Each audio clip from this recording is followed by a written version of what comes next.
Short circuit എന്ന വാക്ക് എല്ലാവരും കേട്ടിട്ടുണ്ടാവും. എന്നാൽ എന്താണ് ഷോർട്ട് സർക്യൂട്ട്?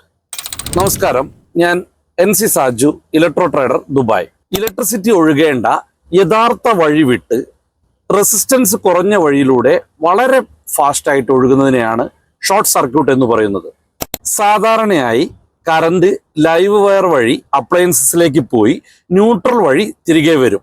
പക്ഷേ ലൈവ് വയറും ന്യൂട്രൽ വയറും തമ്മിൽ ടച്ച് ആയാൽ കറണ്ട് വളരെ വേഗത്തിൽ ഫ്ലോ ചെയ്യും. അതിനെയാണ് ഷോർട്ട് സർക്യൂട്ട് എന്ന് പറയുന്നത്.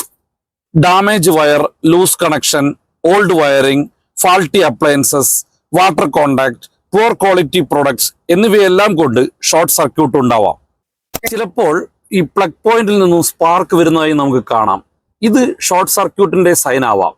അതേപോലെ ഇലക്ട്രിസിറ്റി റോങ് പാത്തിലൂടെ പോകുമ്പോഴാണ് ഷോർട്ട് സർക്യൂട്ട് സംഭവിക്കുന്നത്.